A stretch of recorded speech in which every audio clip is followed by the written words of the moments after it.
دریائے دجلہ کے کنارے دو صحابہ کے مزار تھے، اور اس وقت جو بادشاہ تھا اس کو شاہ فیصل اول کہتے، اس لیے کہ شاہ فیصل تو سعودی عرب کا بھی بادشاہ، اس کا نام بھی شاہ فیصل تھا، اس لیے اس کو شاہ فیصل اول کہتے تھے۔ اس کے خواب میں آن کر ان صحابہ نے بشارت دی کہ ہماری قبروں میں پانی آ گیا ہے، ہمیں منتقل کر دیا جائے۔ اس نے علماء سے فتوے لیے، تو علماء نے بھی کہہ دیا کہ ٹھیک ہے کر دیا جائے، مگر پہلے اس کے اسباب کی طرف دیکھا گیا کہ یہ پانی اگر دریا سے نیچے آیا تو دریا اور قبر کے درمیان کوئی کھدائی کی جائے اور دیکھا جائے کیا پانی وہاں سے آ رہا۔ جب ان کے قبر کے قریب جانب دریا جب کھدائی کی گئی تو وہ بالکل خشک تھا، وہاں پانی نہیں تھا۔ اب یہ گمان ہوا کہ پانی ادھر سے تو نہیں آ رہا۔ بہرحال جب انہوں نے خبر دی کہ ہماری قبروں میں پانی آ گیا تو سارے عراق کے علماء سر جوڑ کر بیٹھے اور اس پر غور کرنے کے بعد طے یہ کیا کہ ان کی قبروں سے نکال کر ان کو دوسری جگہ منتقل کر دیا جائے۔ یہ بات پھر مشہور کی گئی تو بادشاہ نے ایک اچھا کام یہ کیا کہ ابھی نہیں کرتے، حج قریب ہے، حج کے موقع پہ کرتے ہیں تاکہ لوگ اس میں زیادہ سے زیادہ تعداد میں ان کی زیارت سے مشرف ہوں۔ یہ اعلان ساری دنیا میں ہو گیا۔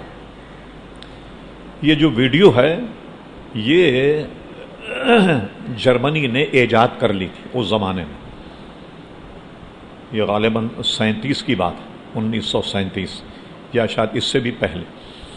اعلان کرنے کے بعد انہوں نے کیا کیا، اب ایک پر ایک آدمی ٹوٹا جا رہا، جیسے طواف میں ہوتا ہے، رمی میں ایک دوسرے پہ گرتے ہیں تو آدمی مر جاتے ہیں، اٹھ ہی نہیں سکتا آدمی۔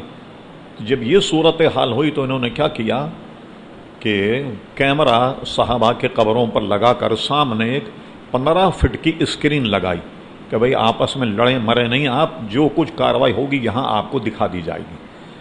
خیر صاحب وہاں لگا دیا گیا، اور اس سے کہیں یہ نہ سمجھ لیں آپ کی ویڈیو بنانا جائز ہو گیا۔ ہاں یہ بھی پہلے بتا دوں میں آپ، اس لیے کہ صحابہ کرام کا تو وصال ہو چکا تھا، وہ تو مکلف نہیں تھے، ہم اور آپ تو مکلف ہیں نا۔ صرف پبلک سے جان بچانے کے لیے یہ کام کیا گیا اور سامنے ساری کارروائی دکھائی گئی، تو پھر لوگوں نے پریشان نہیں کیا، سب دیکھتے رہے کارروائی۔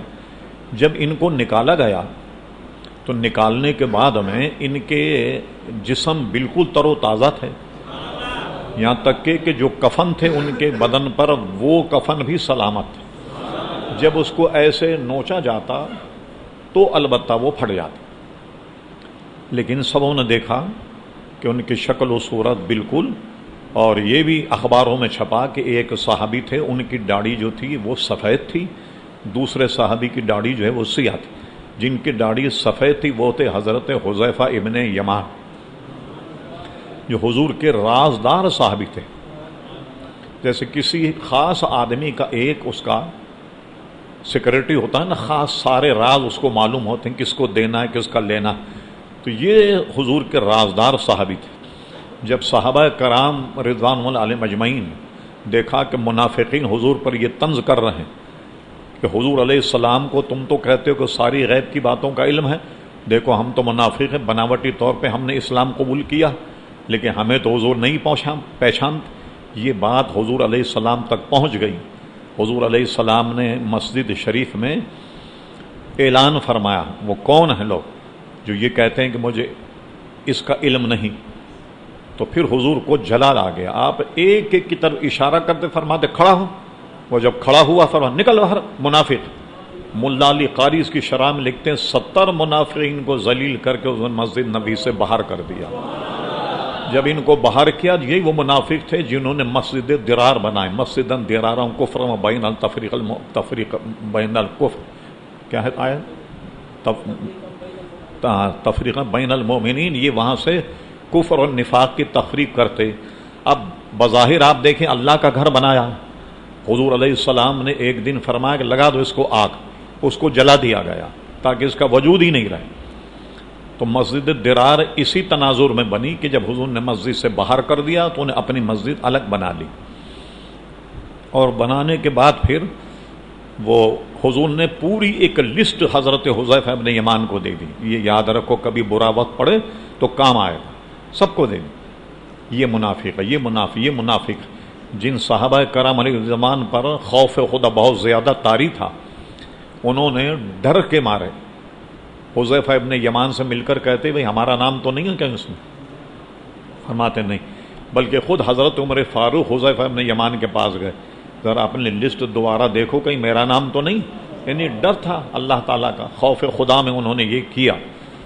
تو وہ دو جو تھے ان کی بھی میتیں بالکل صحیح سلامت نکلیں۔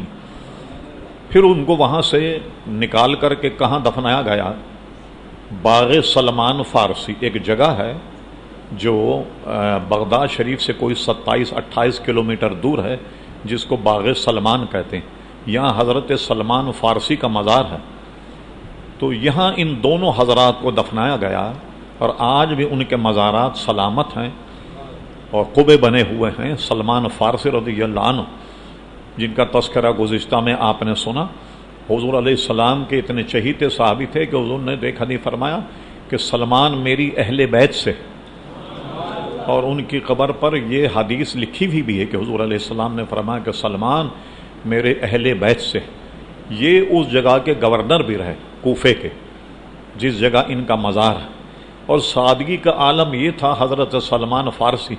آج گورنروں کو دیکھیں تو آپ جانتے ہیں کہ کوئی ان کے قریب نہیں جا سکتا، ملنے کے لیے بھی قریب جائے تو اس کے جو گارڈ ہیں وہ گولی مار دیں گے آپ کو کہ بھائی تقریب کاری کا زمانہ، کہیں بم پھاڑنے تو نہیں آیا، اس سے مل بھی نہیں سکتے آپ۔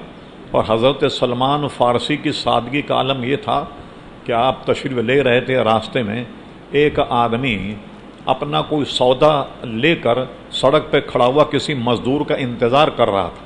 اس سے فرمایا کیا ہے، کیوں کھڑے ہو؟ کہا یہ سامان وہاں پہنچانا، میں کسی مزدور کا انتظار کر رہا ہوں۔ تو گورنر صاحب نے وہ سامان اپنے کندھے پہ اٹھایا اور جہاں وہ جانا چاہتا وہاں لے جا کر کے پہنچا دیا۔ بتائیے کوئی دنیا کا گورنر ہوگا جو کسی کا بوجھ اٹھا لے مزدور کی طریقے سے؟ تو یہ شان تھی حضرت سلمان فارسی۔ ان دونوں صحابہ کو وہاں دفن کیا گیا، حذیفہ ابن یمان، اور ایک تھے غالباً عبداللہ بن جابر یا جابر بن عبداللہ، یہ جوان تھے، وہاں دفنایا گیا۔ الحمدللہ 2 مرتبہ ہم نے وہاں حاضری دی۔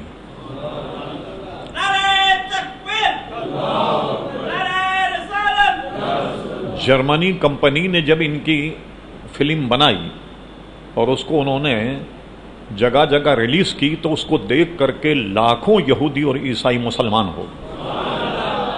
تو یہودیوں نے کیا کیا کہ بڑا زر کثیر خرچ کر کے وہ سارے فوٹو اور وہ ساری ریلیں ان سے لے لی، لینے کے بعد اس کو تلف کر دیا، جس کے پاس بھی کوئی آثار تھے اس سے خرید لیے۔ میں جب وہاں حاضر ہوا تو ایک مقامی آدمی نے مجھے بتایا کہ یہاں ایک دکان ہے، ان کے پاس وہ ایک فوٹو موجود ہے۔ بہرحال میں چلا گیا، میں نے کہا بھائی نے سنا ہے آپ کے پاس کہ جب ان حضرات کو نکالا گیا تو اس کی کوئی فوٹو آپ کے پاس ہے؟ اس نے کہا میرے پاس ایک فوٹو ہے، وہ فوٹو یہ ہے جب ان کی نماز جنازہ ہو رہی تھی اس وقت کا وہ فوٹو ہے۔ میں نے کہا دکھاؤ۔ اس نے دکھایا تو جنازہ رکھا ہوا ہے اور سرکاری پروٹوکول جو گاڑیاں ہوتی ہیں وہ سب وہاں موجود ہیں، بہت سرکاری پروٹوکول کے ساتھ ان کو دفنایا گیا۔ وہ اور جس اینگل سے اس نے فوٹو لی ہے تو سامنے وہ کسریٰ کا محل نظر آتا، وہ یہاں ایک کیلنڈر میں چھپی بھی، اور سب جنازے کی تیاری کر رہے ہیں، اور ان کے جنازے جو کھٹولا ہوتا ہے نا اس میں رکھے ہوئے، ان کی شکل و صورت تو نہیں ہے، نماز جنازہ کا ایک منظر ہے۔ تو مجھ سے کہنے لگا میں اس کے 12,000 دینار لوں گا۔ میں نے کہا ٹھیک ہے آپ کو دیں گے 12,000 دینار۔ اس کو ہم نے 12,000 دینار دی اور وہ اس سے لے لیا، ایک شوق تھا۔ تو بہت فوج کا لشکر کھڑا ہوا ہے، پولیس کی گاڑیوں نے گھیرا ہوا ہے، اور 2 جنازے رکھے ہوئے ہیں، اور سامنے وہ کسریٰ کا محل نظر آ رہا ہے۔ اور کسریٰ کی تاریخ آپ کو بتا دوں میں تھوڑی سی، یہ 2 سپر پاور تھیں مسلمان کے زمانے میں، ایک قیصر کہلاتا تھا، ایک کسریٰ کہلاتا تھا۔ قیصر اصل میں یہ بادشاہ کو کہتے تھے وہاں، جو روم کا بادشاہ تھا، روم اور کسریٰ یعنی فارس، یہ 2 قوتیں تھیں، اس کو کسریٰ کہتے تھے، اس کو قیصر کہتے تھے۔ یہ دو قوتوں کو مسلمانوں نے اپنے پیروں تلے رون دیا، بڑی بڑی ان کی قوت کو اتنا نقصان پہنچایا گیا جن کو گمان بھی نہیں تھا، اور دونوں قوتیں ختم کر کے مسلمانوں نے اپنے زیر نگین لے لی۔ فارس بھی مسلمانوں کے پاس آ گیا اور قیصر جو ہے وہ بھی مسلمانوں کے پاس آ گیا، جس کو آج اٹلی کہتے ہیں۔ میں نے لوگوں سے پوچھا کہ اس زمانے کچھ آثار وہاں موجود ہیں جس زمانے میں ان کی بڑی شان و شوکت تھی، تو میرا خیال ہے شاید سب ختم ہو گیا، لیکن کسریٰ کا محل ابھی تک موجود۔ کسریٰ کا قصہ یہ ہے، جب حضور علیہ السلام تشریف لائے، اس کے محل میں جو کنگورے لگے ہوتے ہیں، یہ 14 کنگورے اپنے آپ گر گئے۔ لوگوں کو یہ احساس ہو کہ کوئی غیر معمولی چیز ہوئی ہے دنیا میں، اور بہت بڑا محل ہے۔ آپ دیکھ، میں نے خود جا کر دیکھا، کسریٰ کا محل جو 2 حصوں میں بڑھ گیا، بیچ میں دراڑ آ گئی، اور آدھا ادھر ہے آدھا ادھر ہے۔ لیکن اس زمانے کے اور اس زمانے کے بادشاہوں نے حضور کی نشانی دیکھتے ہوئے بڑے موٹے موٹے سریے ڈال کر اس کو باقی رکھا، تاکہ ایسا نہ ہو کہ یہ ٹوٹ جائے، ادھر کا حصہ ادھر گر جائے، ادھر کا حصہ ادھر گر جائے۔ بڑے بڑے موٹے سریے جو ہیں ان سے ان کو لگا کر اور سیمنٹ وغیرہ لگا کر اس کو انہوں نے مضبوط کیا ہوا، تاکہ یہ نشانی باقی رہے کہ لوگ آ کر دیکھیں حضور علیہ السلام کی تشریف آوری پر کسریٰ جو محل تھا کسریٰ کا، وہ 2 ٹکڑے ہو گیا تھا، بیچ میں دراڑ پڑ گئی۔ وہ دراڑ ابھی تک باقی ہے، وہ دیکھی جا سکتی۔ کسریٰ جہاں دربار لگاتا تھا تو اس کا وہ حال، جس کو پرانی اردو میں کہتے ہیں ڈاٹ، ایسے گولائی، یہ گولائی اب تک بنی ہوئی ہے، جس کو دیکھ کر آدمی انداز لگایا کہ کتنی شان و شوکت کے یہ بادشاہ ہوں گے، جن کو مسلمانوں تہس نہس کر کے اپنے زیر نگین کر لیا اور مسلمانوں کی حکومت رہی۔ سبحان اللہ۔ بصرہ بھی فتح ہو گیا، کسریٰ بھی فتح ہو گیا، پورا عراق فتح ہو گیا۔ کہاں تک مسلمان پہنچ گئے؟ کسریٰ، یہ پورا سعودی عرب، پورا افغانستان، یہ سب کسریٰ تھا۔ بلکہ یہ پڑھاؤ گا اپنے تاریخ میں کہ پہلی صدی میں محمد بن قاسم نے سندھ کو فتح کر کے ملتان تک پہنچ گیا تھا، ملتان تک، یہاں تک مسلمانوں کی حکومت تھی اس زمانے میں۔ تو غرض یہ کہ وہ محل بھی نظر آتا ہے فوٹو میں جب دیکھا جائے تو کئی ہزار یہود اور عیسائیوں نے اسلام قبول کر لیا۔ اب انہوں نے خرید کر کے اس کو تلف کیا۔ ہمارے یہاں یہ جو مذہبی امور کی منسٹری ہے، اس میں ایک افسر تھے خلیق احمد صاحب، وہ اتفاق سے کبھی کبھی مجھ سے ملنے گورنمنٹ ہاسٹل آ جاتی ہے۔ مولانا محمد حسین نعیمی صاحب کے شاگرد تھے، اور مذہبی امور میں ایک بڑے اعلیٰ افسر لگ گئے، تو اہل سنت کے اعتبار سے کبھی کبھی مجھ سے ملنے آیا کرتے تھے۔ تو ان سے گفتگو ہوئی تو انہوں نے کہا، میں نے اپنی منسٹری کے معرفت سے دنیا بھر میں تلاش کیا، میں اس نتیجے پہ پہنچا کہ وہ جو اس زمانے میں انہوں نے فلم لی اور فوٹو لی، وہ سب یہودیوں نے خرید کر کے سب کو تلف کر دیا، لہذا اب کہیں بھی موجود نہیں۔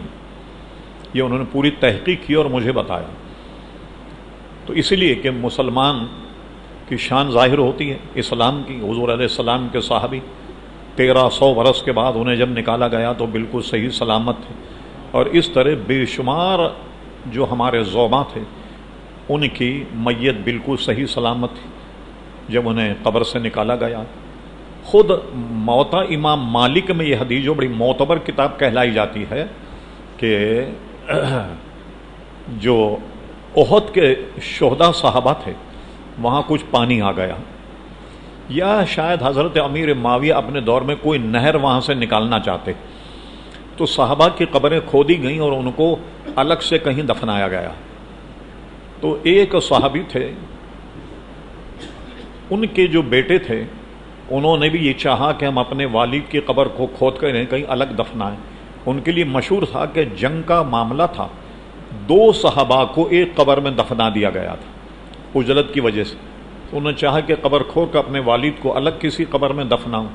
جب قبر کھودی گئی تو انہوں نے دیکھا کہ ایک صحابی جو بالکل تر و تازہ تھے اور ایسا ہاتھ اپنی پشت پر لگائے ہوئے تھے، جیسے کوئی آدمی کو زخم ہو جائے تو خون روک لیتا ہے نا آدمی لگا کر، اس طرح وہ لگائے ہوئے تھے پشت میں۔ وہ یہ سمجھے کہ جنگی حالات میں دفنایا گیا، کسی نے دیکھا نہیں، ہاتھ ان کا پیٹھ کے پیچھے ہی رہ گیا۔ جب وہاں سے ہاتھ ان کا ہٹایا گیا تو تازہ خون بہنے لگا، تو ان کو پھر جہاں اور صحابہ کو دفنایا وہاں انہیں دفنایا گیا۔ ایسے کئی واقعات جنت البقیع میں، جنت مالا میں کئی ایسے واقعات ہو چکے ہیں پہلے بھی۔ تو صحابہ کرام علیہم الرضوان جو تھے ان کے ساتھ بھی یہ معاملہ ہوا، اور ان کو باغ سلمان میں دفنایا گیا۔ جب آدمی وہاں جاتا ہے، حضرت سلمان کے مزار پہ جب حاضری دیتا ہے، ان دونوں حضرات کے مزار پر بھی حاضری دیتا ہے۔ تو اس طرح کے سینکڑوں واقعات بڑی معتبر حدیث کی کتابوں میں عزیزان گرامی موجود، اور پھر قرآن مجید کو ہمیں خود اس کا گویا شاہد ہے۔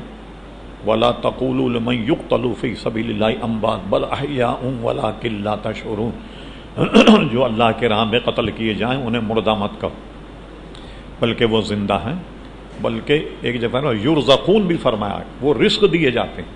اب ان کی حیات کیا ہے؟ لا تشعرون، تمہیں شعور ہی نہیں دیا اللہ نے، تحقیق کرنا بالکل بیکار ہے۔ اب جستجو کرو وہ کیسے زندہ ہیں، کیا کھاتے ہیں، کیا پیتے ہیں، بیکار ہے۔ جب فرمایا کہ جب تمہیں شعور نہیں دیا گیا، اتنے پر ایمان لاؤ، اور یہ ہے کہ وہ الحمدللہ زندہ